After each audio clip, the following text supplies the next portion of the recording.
Вчера чувам баба ми да се оплаква на съседката. Ти знаеш ли какво е да ти падне у разсада бумеранг? Това нема изхвърляне. Баба ми казваше, ако не храниш добре мъжа си, той отслабва и започват да му падат гащите, при това не вкъщи. Единственото по-лошо от това жена ти да не може да готви, е да не може, но да готви. Красотата е най-силното оръжие на жените. Ама много пари отиват за превъоръжаване.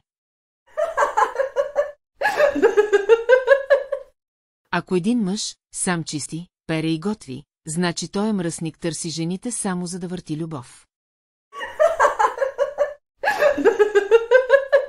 Вие виждали ли сте жена как си вади сутиена през ръкава, а сега си представете какво може да направи сакъла ви? Нищо не освежава така добре сутрин, като обаждане от колега с въпроса, ще идваш ли на работа? Понякога се питам, що така бе човек, и си отговарям, щото така.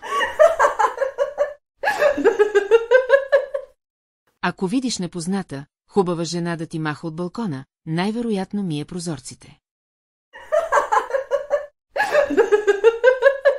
Унищожихте плажовете с тия чадъри и кревати. Плажът не е за лежане. Отнемете радостта на нормалния човек да отиде на плаж, да поплува, да се разходи и да седне до водата. Баба ми казваше, ако мъжете не ти ходят по свирката, значи свирката ти е смотана. Не е трудно да плениш мъж, трудното е да го храниш, докато е в плен. Питам баща ми, тате, какво да правя? Жената не ми говори вече 10 дни. Той ми вика, пази я, сине, тия жени са рядкост.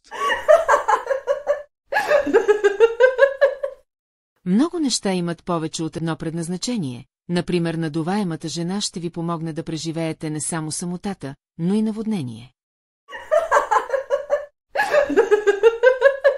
Вие виждали ли сте жена как си вади сутиена през ръкава, а сега си представете какво може да направи сакъла ви?